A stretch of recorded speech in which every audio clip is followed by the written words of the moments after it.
ছাত্ৰ-ছাত্ৰীসকল মই মৌচুমী তোমালোক সকলোকে জনাক মৌচুমী ইকো ক্লাছলৈ স্বাগতম জনাইছোঁ। আশা কৰোঁ তোমালোক সকলো কুশলে আছা। ভিডিঅ'ৰ থাম্বনেইল দেখি সকলোৱে গম পাইছা। আজি আমি আলোচনা কৰিবলৈ লৈছোঁ BA first semester economics major under Dibrugarh university and Guwahati ইউনিভাৰ্চিটিৰ যিমানখিনি ষ্টুডেণ্টে এবাৰ ইকনমিক্স মেজৰ ল'ম বুলি ভাবিছা সেই ষ্টুডেণ্টখিনিৰ কাৰণে ভিডিঅ'টো অনা হৈছে, কাৰণ বহুতো ষ্টুডেণ্টে এবাৰ আমালৈ মেছেজ কৰিছা বা আমাৰ কোৰ্চৰ লগত জড়িত হৈছা।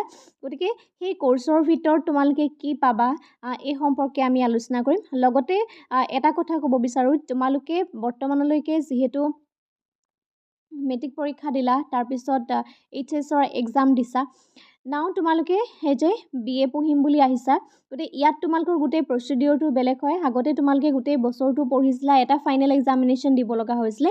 এতিয়া কিন্তু তেনেকুৱা নহয়। এতিয়া তোমালোকে মাত্ৰ তোমালোকৰ ওচৰত 6 মান্থ টাইম থাকিব। সেই 6 মান্থ টাইমৰ ভিতৰত তোমালোকৰ অলম'ষ্ট 4 মান্থৰ ভিতৰত তোমালোকে নিজকে পঢ়ি নোটছ বনাই প্লাছ তোমালোকে ফাইনেল এক্সাম দিবলগীয়া হয়। যিহেতু 1 মান্থ তোমালোকৰ অন্য ধৰণৰ কলেজৰ কিছুমান এক্টিভিটি বা অন্য কিছুমান পাৰ্চনেল প্ৰব্লেমত গুচি যায়।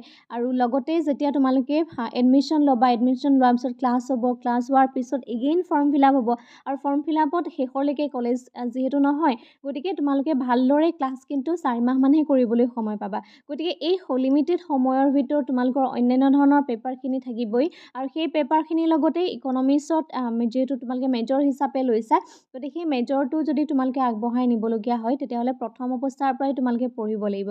আৰু বিশেষকৈ বহুতো ষ্টুডেণ্টৰ মেছেজ আহিছে যে আগতে তোমালোকে অসমীয়া মিডিয়ামত লিখিছিলা, এইবাৰ ইংৰাজী মাধ্যমত লিখিবলৈ লৈছা, গতিকে তাতো তোমালোকৰ প্ৰব্লেম একো নহয়। মাত্ৰ তোমালোকে কিছুমান বুকছ ল'ব পাৰা।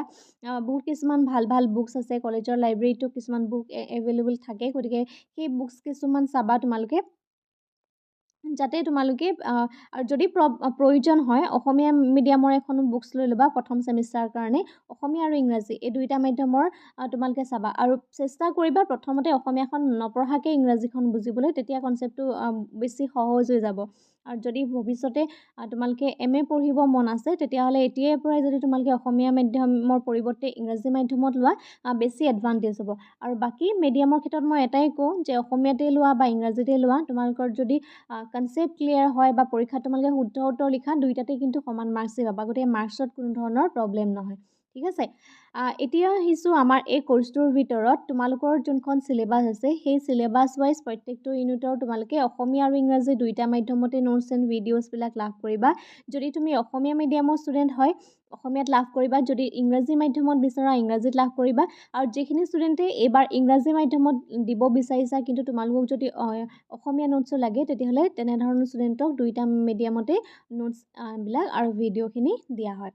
আৰু লগতে যিখিনি প্ৰিভিয়াছ ইয়েৰ কুৱেশ্যন হৈ গৈছে সেই প্ৰিভিয়াছ ইয়েৰ কুৱেশ্যন পেপাৰখিনি ছল্ভ কৰা হ'ব। লগতে কেনেধৰণৰ কুৱেশ্যন আহে পৰীক্ষাত, এক্সাম পইণ্ট অফ ভিউৰ পৰা কোনখিনি কুৱেশ্যন ইম্পৰ্টেণ্ট হয় সেই কুৱেশ্যনখিনি আচলতে আমি কৰাওঁ। গতিকে এইবাৰ লিমিটেড ছিট আছে আৰু এটা মিনিমাম এমাউণ্টৰ ছাবস্ক্ৰিপশ্যন ফিজ আছে, যিখিনি পে'মেণ্ট কৰাৰ পিছত তোমালোকে গোটেই কোৰ্চটো আমাৰ লগত জড়িত হ'ব পাৰিবা।